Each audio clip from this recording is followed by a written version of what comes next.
You know that one song you can't get enough of? Chances are it was made with a sample from Splice. Explore top packs made by your favorite producers, sketch out song ideas in seconds with Create Mode, and dive into a sample catalog that's so deep, it's dangerous. Find out why Splice is the industry's not-so-secret secret. Visit splice.com and try for free today. Welcome to the Fader interview. I'm Alex Robert Ross, Editorial Director of The Fader. Fucked Up have always been caught between two worlds. Damian Abraham, the band's lead vocalist, was bloody and sweat-drenched in the band's early years, and he remains an electromagnetic presence today, prowling the stage and growling like an attack dog. But since forming in Toronto 22 years ago, Fucked Up have mutated and evolved at Abraham's back. Led by guitarist and primary songwriter Mike Haliechuk, they've grown more ambitious with each passing release. They unexpectedly burst into semi-mainstream consciousness with the metatextual hardcore punk opera David Comes to Life in 2011. But that was just the beginning of their audaciousness. They released the 9th installment in their Zodiac series, a record for each of the years in the Chinese Zodiac, in 2021, and it was an almost absurdly vast thing, a wonderful, proggy concept album stacked with guest features, indecipherable plot twists, and detours into folk and funk. In that sense, their new album, One Day, could be considered a back-to-basics project. Haliechuk wrote and recorded the album in secret in a day, split across 3 8-hour sessions. He then passed it off to his bandmates with the remit that they, too, limit themselves to a 24-hour window to write and record their parts alone. Abraham wrote lyrics again, the first time he's done so, with one exception, since Fucked Up's 2014 LP Glass Boys. Abraham snarls about gentrification and fatherhood, and the one song that Haliechuk sings, Cicada, is about the very real grief of seeing friends pass away and trying to carry their legacies forward. There are no unreliable narrators fighting for supremacy here, no psychedelic dreams. But One Day is still a huge sounding album. Fucked Up are as intense as they were in their early days, and as gloriously melodic with their power pop guitar lines as they have been ever since David. They sound, above all, vital. When I spoke to Abraham and Haliechuk the other week, they represented the two poles of Fucked Up with an almost comic perfection. Abraham, the bombastic punk archivist with his own podcast and an unimaginably large record collection, was an open book. He riffed on punk history and let slip that the band already had another LP with the same process, it's called Another Day, ready to go. Haliechuk, the unrelenting songwriter, went deeper into his and the band's process and his constant need to keep writing. And he also got mad that Abraham kept talking about Another Day, which the band isn't supposed to mention yet. Thanks for joining me, and congratulations on the album. Thank you. Yeah, it's weird. It feels like I felt so detached kind of from the last one in terms of the actual content of the record. Like I feel like the last record's one of my favorite records we've done, but I just hadn't written anything for it by choice. You know, it was something where Mike tried to get me to write and I just didn't write anything for it. So Mike took the reins on it, and you know, it was a different experience than this record where I feel like a little more engaged with the whole process because, you know, I am engaged with the process. I want to get to all that and like the distance between those two records in terms of your involvement. But just, you know, at the beginning, just to go through the process. I mean, I know a bit about the process, but our listeners might not. This is all recorded in 3 8-hour chunks, right, Mike? I mean, you're like the music, the original tracks were all laid down in 3 8-hour chunks back in 2019. Yeah, I wanted to do it in one day, but I thought it would be like terrible to try to actually do it in 24 hours straight. Plus, like, then you have to get the person who's recording it to sit with you for a full day. So I just thought of a way to make it as close to that as possible. And we ended up with 3 days. And it was pretty strict. Like, I didn't have like a stopwatch, but I was counting the minutes in those first sessions. Were you quite strict with yourself about not thinking about things too much in between those 8-hour chunks? Kind of. Like, they were all in the same week. And I was listening back to the tracks just to sort of get a sense of where the music was going and to try and start thinking of like the arrangements and stuff, where which song would go. And it's sort of a little bit of what else was going to be needed in terms of like the sound. But I think it was all done in like 5 days. And so there wasn't a whole lot of time to think, because, you know, you get home late and you got to make your tea for the next morning. And then by the time you're up, it's time to go to the studio again. Without meaning to sound too basic, like, why do this, especially given the sort of grandeur and sprawling nature of like the conceptually of other fucked up records? Why try and scrunch this into a day? I think just because of how long it was taking us to make records. Like Year of the Horse took 6 years, Dose of Dreams took 2 years. Like it was set up as a convention this time, sort of like a contrivance to be like, what if we could make a record in a day? But, you know, bands like us, that's how you become a band, right? Like you have a certain amount of time to make a 7-inch or whatever. It's usually a half a day. All of your greatest ideas and your greatest like urgency or whatever as a punk band comes when you're a kid. And you have those kind of time limits because you have to go play a show or you can't afford to spend 2 years in the studio. And that's like when you make your best records. So I kind of was just like, what if we only had a couple minutes to make this? What do we sound like, you know, without having 2 years to fiddle with it after the fact? I think for me, the time limitation came from the fact that like I had to get home to make dinner for the kids or pick up the kids. So for me, I did mine in like 4-hour chunks and did it over weeks of spread out kind of time in between, sometimes months in between, just because that's what it was kind of requiring. Like I was homeschooling for some of the record writing and recording process. And so it kind of forced me to approach writing the record and recording the record completely differently. Like normally I would kind of do it in a much more condensed block of time, but this time it took even years. Like, and originally it was planned where I was going to try and do it much more like Mike did his, where I was going to go out to Vancouver and do it in 4 8-hour chunks. But then it just kind of hit a point where it was like, we can't do this because of the pandemic. And so it ended up unfolding over the course of a few years rather than a few days. Mike, you sort of sprung this on Damian, right? I mean, on everyone. You were just like, here's most of an album for you. I don't think anyone knew I was doing it until I handed it to them. We had finished up a tour cycle, and I was like, I'm going to take a break from doing music. And that lasted for like a week, I think. And I was just like, I got to do something with my hands. I've got to make something. So I was like, what's a really cheap, fast thing to do? And I just made it. I told Jonah he wasn't allowed to even listen to it before he started playing drums. Not to be, I mean, have to be a dick about it, but like also just to try to give the musicians like the same pure experience of writing as I had, you know what I mean? But yeah, it wasn't a big wind up like usually our records are. It was just like, I have some time. I need to get back into the studio or I'll go crazy. I think when we got the record, it came like the band kind of finished up in a very poetic kind of way in terms of touring, where we were touring in Australia. We played New Zealand. And then that was kind of it. We were very fed up with each other. And I remember Mike and I got into an argument on stage because Mike's volume was too loud for me. And we got into an art disagreement about that. And I stormed off. That was kind of like, wow, that's the end of this. And then Mike's like taking a break from music. And then all of a sudden the record shows up. I don't know. I think I appreciated the opportunity to get to write a record again.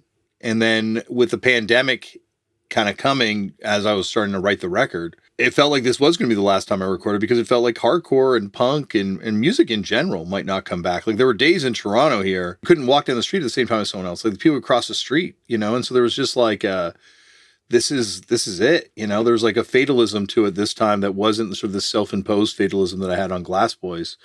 The fatalism this time was this fatalism that it felt like the world was in sort of this cataclysmic event. I was wondering about that. It's sort of alluded to in some of the press materials that you felt that there was a finality to it. And I guess since things have opened up again, I've sort of blocked a lot of that stuff out. I definitely had those moments where I thought live music might not come back, although that was in a very precarious position. But it's interesting thinking about like, you just thought that music might not return. Well, I just thought that people might not need what we do. That was it ultimately, is that what we did was kind of this amazing, but ultimately non-essential service in a time when everything became about essential services. So it became, are we going to be afforded the luxury of being able to go into the studio and write a record, which is incredibly luxurious, you know, and I very much appreciate that going in and writing this record. I got to travel a lot more between Glass Boys and this. And I was very entitled, I think, to being a musician and living this lifestyle when we were, doing Glass Boys. Not that I don't like those songs, but I think a lot of it was born out of this sort of like paranoia and dark thoughts about what it meant to be a musician and quote unquote selling out and legacy and all these sorts of things that are once again non-essential to the human experience. And I think going in and traveling the world and seeing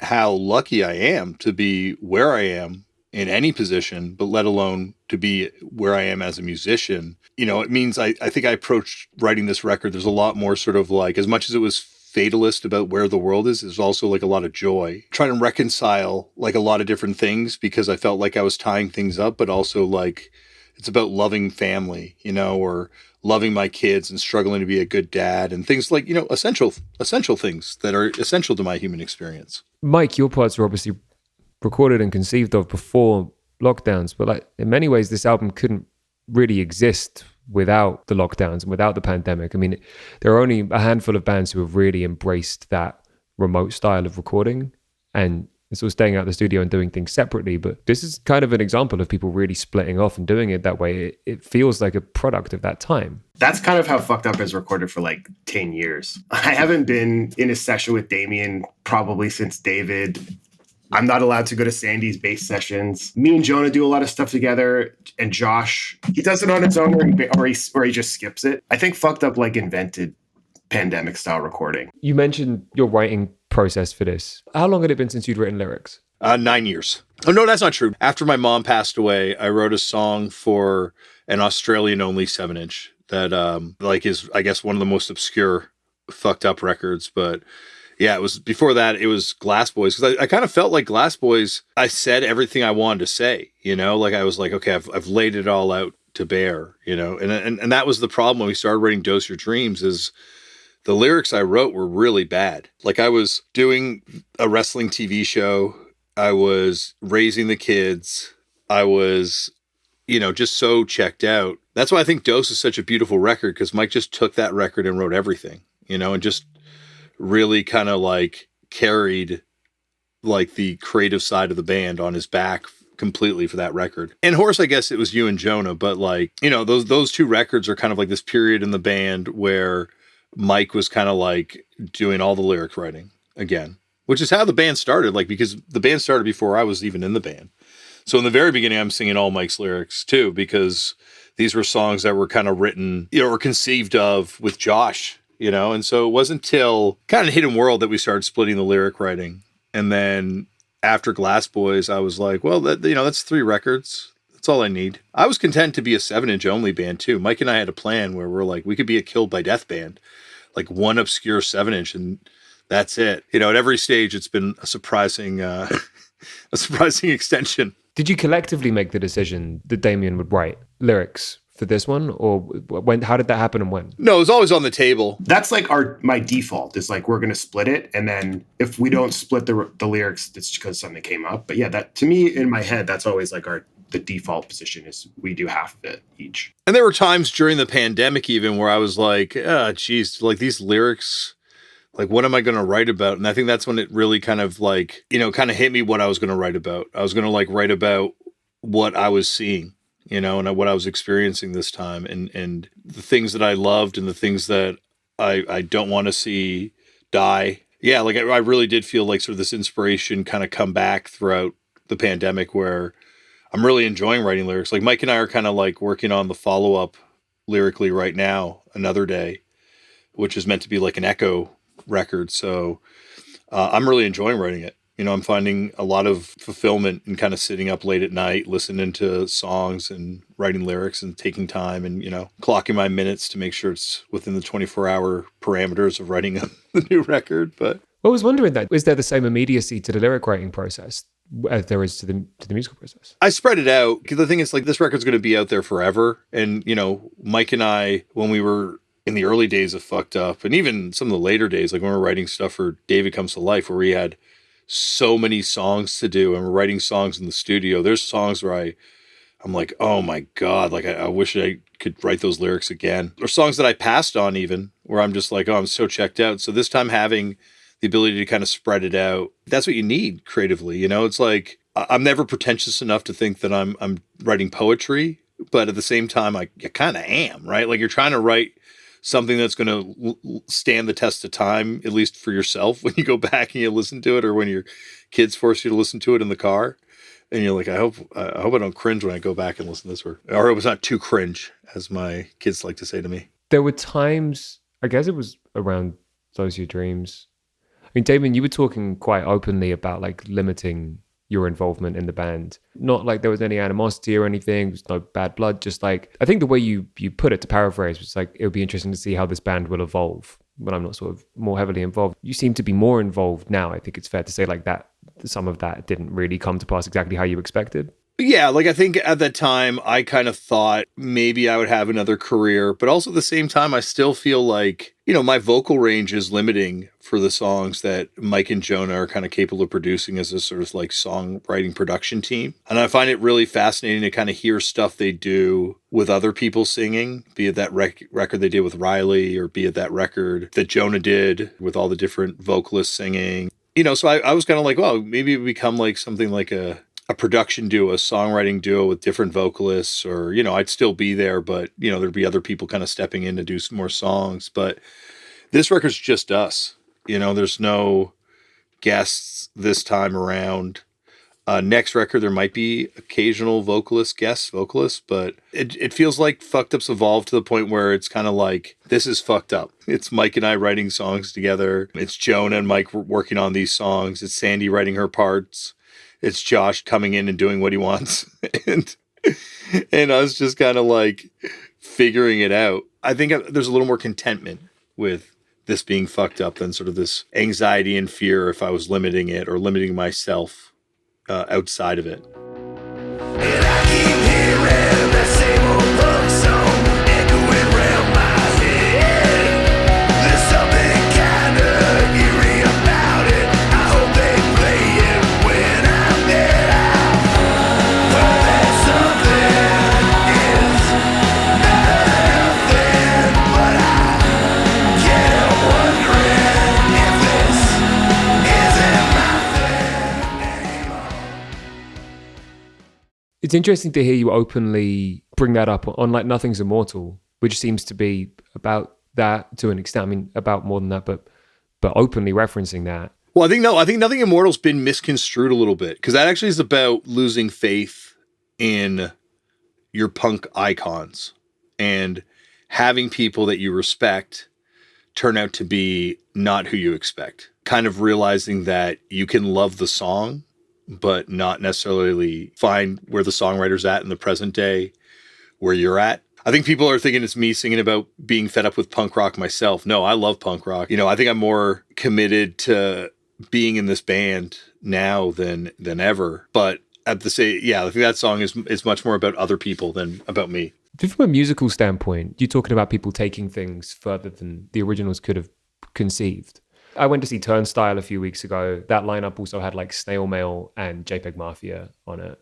Obviously Ice Age, who, when it comes to like occasionally using weird symbols, are an interesting one. But The Armed are another band who are like doing pretty revolutionary stuff. You've had a hand in that, and I think maybe opening those doors, like sonically, for these bands to maybe push a little bit further. Do you feel that? Do you feel a sense of, I don't know, pride maybe at having done some of that? No, I don't know, because like writing music it's not this calculated thing. For us, it's just like we've spent so much time collecting records, so much time listening to stuff, so much time in the studio. And I was always kind of surprised at the reaction to stuff. Our records was always like, can you believe that they have a saxophone on this song? Because it's like, there's saxophones all over the X-Ray Specs record, which is from the 70s. And I think that like that kind of musical innovation, we're not really the purveyors of anything. We're reacting to stuff that we listened to when we were like 15-year-olds that came out in this, in the 60s and the 70s. And I think punk rock bands they always try to iterate that stuff. It's just a matter of like how much it gets paid attention by people that don't listen to that kind of music. You know what I mean? Like there's always the Turnstile, and there's always a reaction to it from mainstream journalists kind of being like, can you believe that this punk band has like a drum machine?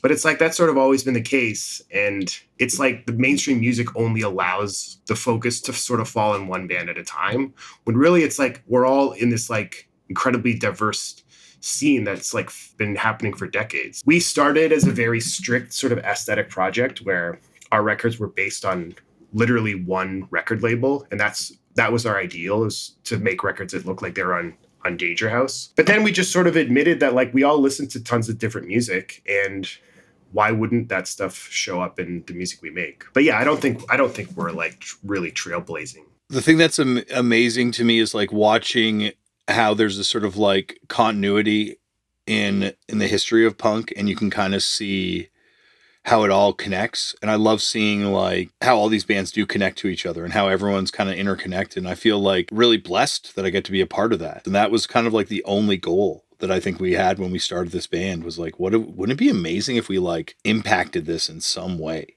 Or like had a ripple. And Mike and I are into like, especially at that time, we were like in punk rock like school intensively. Like we would go to the music library at the University of Toronto and find old music books about different scenes, like, and read these things and pore over these things. And Mike was doing this incredible fanzine that he would interview the most obscure, awesome people and write articles about Danger House records. And, it felt like punk rock university at the house at that time. And so we were listening to like really obscure bands. And so I think you were trying to hear like literally every punk record that was ever recorded. And probably have. Damian, do you worry at all about passing it down to a generation that, like, you mentioned this on the record? I mean, Lords of Kensington is about gentrification, like, writ large.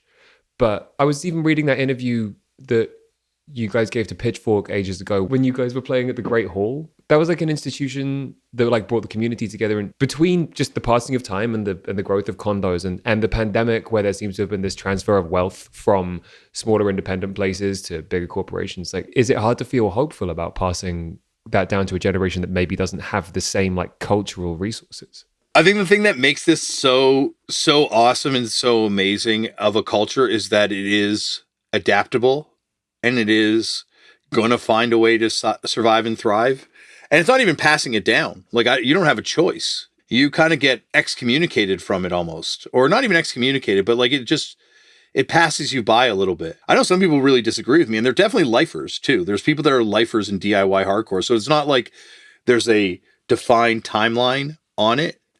But the reality is, because of the vibrancy of it, it's got to kind of like find new fertile ground to kind of like exist. And it might not be with a band that's trying to play bigger venues, or it's not going to be necessarily with a band playing bigger venues. Like, like Turnstile, as much as this is their moment as the biggest hardcore band in the world, this is also their moment where they kind of transcend it a little bit and become something else. And there's going to be a group of kids that will probably reject Turnstile. Like, to me, Quicksand is one of the greatest hardcore bands of all time. And that's because as much as Quicksand is a hardcore band that inspired like Dallas Green and all these different people, they're also a band that inspired Jamie Hatebreed to form Hatebreed because he hated them so much. He thought it was terrible that they were considered a hardcore band. It's sort of this constant sort of like evolution and change where the next group of kids are going to want to do it a different way and are going to have to do it a different way. They're not going to have these practice spaces or these like weird anarchist bookstores that we used to have in Kensington Market, like that we used to be able to play, like the Anarchist Free Space or Who's Emma. But they're not going to have these things. They're going to have to figure a way to do it. And it's going to be different, and it's going to be maybe not worked for what worked for us, but it's going to work for them.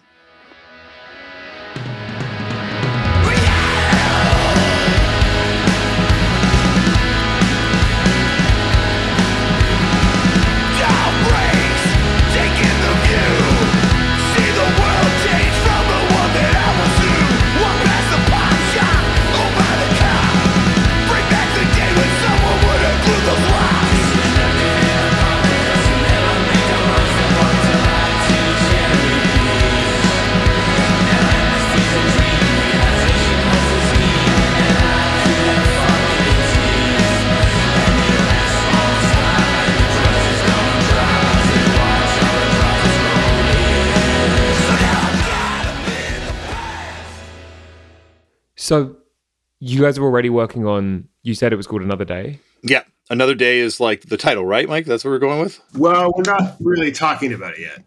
I've been talking about it in interviews, so Yeah, I bet you have. well, that's the thing. There's no communication. I think our biggest inspiration as a band in a lot of ways is this band Gaze from Japan, who just broke up. Rest in peace, Gaze, the greatest hardcore band of all time. And the legend was that they knew nothing about each other and they would just get together and practice 5 hours a week and then go home and live their separate lives. And then they'd play shows and they'd play 1 hour straight through, no stops. And so when Fucked Up started, we wouldn't stop and stuff like that, you know, but the reality is we're a band that just kind of is living that life, but we don't have those 5 hour jam sessions to kind of catch up on what the plan is. So this is how we're catching up on the plan.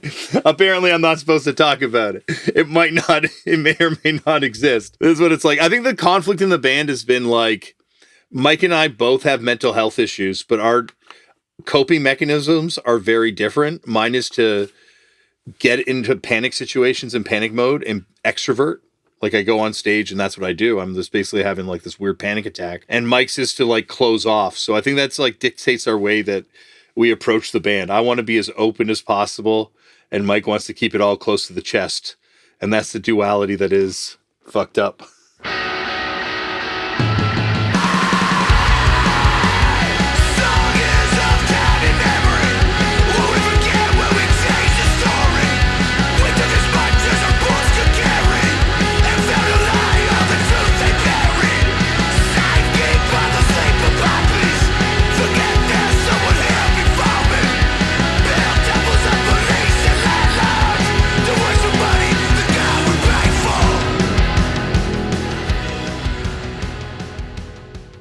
I miss the Vitamin Water era of indie rock. Like showing up to South by Southwest in 2012 and like every show is sponsored by Vitamin Water and there's flavors you've never heard of.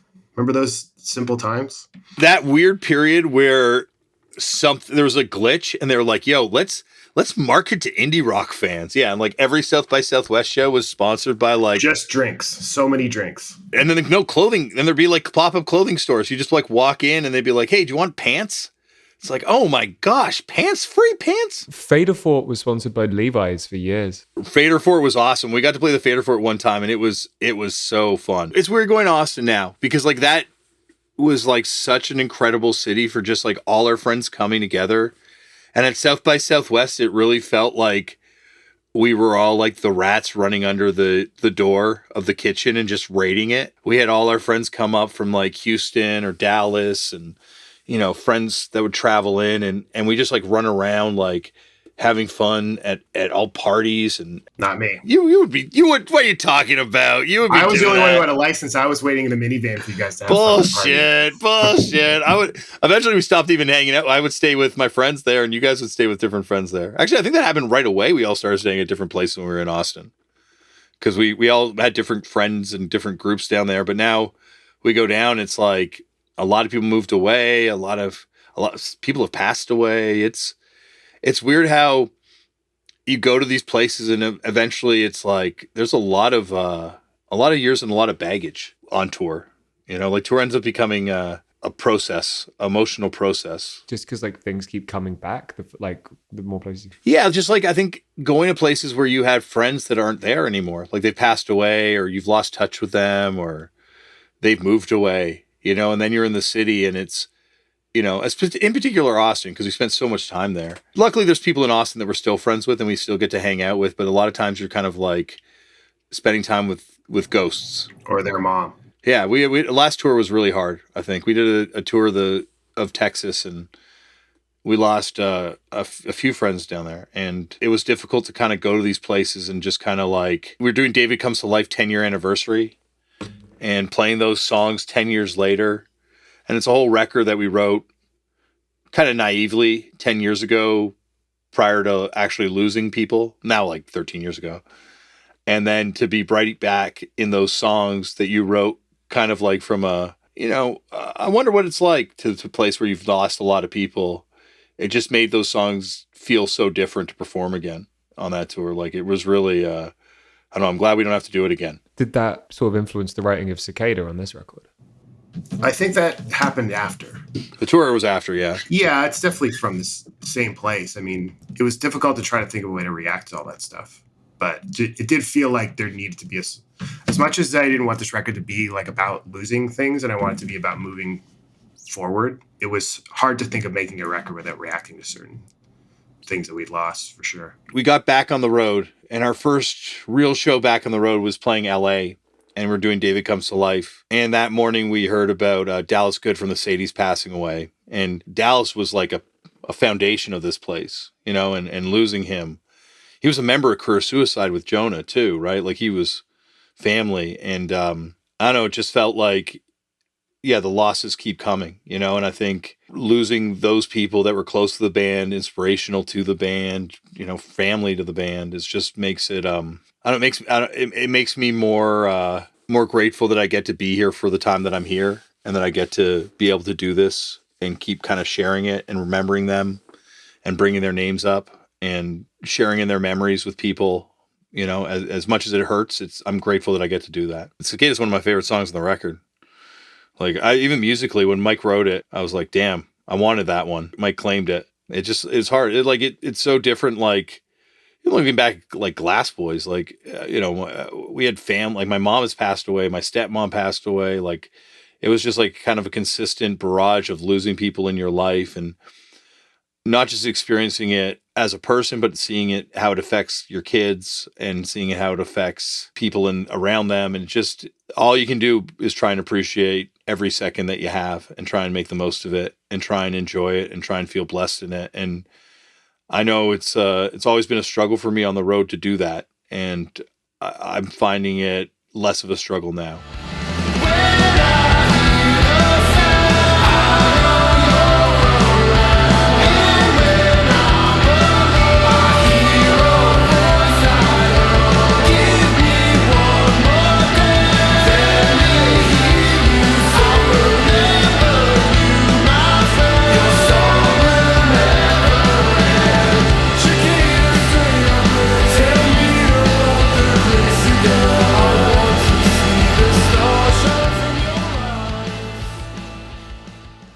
You took that sort of hiatus from writing lyrics. You broke that for that 7-inch, which I didn't realize, to write about your mother.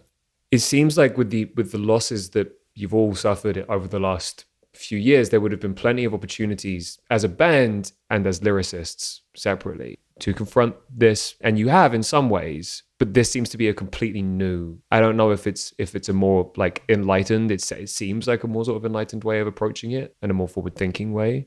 But what changed? What allowed you to write about it in that way, and what changed your mindset towards loss like that? I think when I wrote that song about my mom passing away, that was coming away from just like, that was a really rough vocal session. Like it was just Dylan and I in the studio. It was just like a rough experience, in cathartic, you know, and rough. When I'm saying it's rough, it was a cathartic experience, but it certainly wasn't like a fun, necessarily creative experience. I think losing friends that are creative forces and creative inspirations in your life, I feel like there's almost like a need to honor them, you know, especially people that supported your band, you know, and people that believed in you in times when you didn't believe in yourself, and people that I would talk to and get inspiration from the stuff that they were doing musically. I feel like it just makes you realize how blessed you are to get to do this for the time that you get to have it, and that it can go away at any time.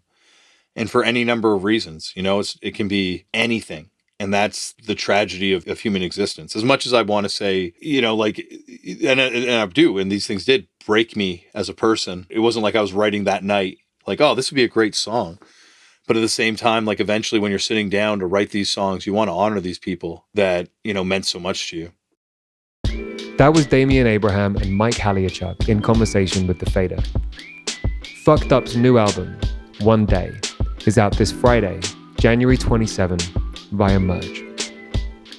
The Fader interview is engineered by Tony Giambroni. The executive producer is Alex Robert Ross, and the associate producer is Raphael Helfand.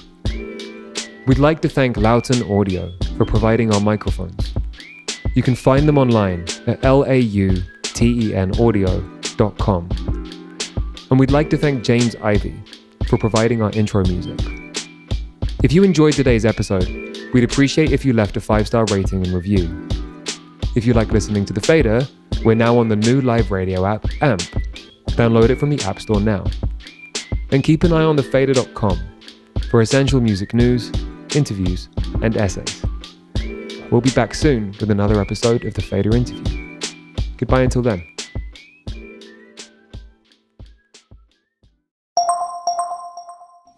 You know that one song you can't get enough of? Chances are it was made with a sample from Splice. Explore top packs made by your favorite producers, sketch out song ideas in seconds with Create Mode, and dive into a sample catalog that's so deep, it's dangerous. Find out why Splice is the industry's not-so-secret secret. Visit splice.com and try for free today.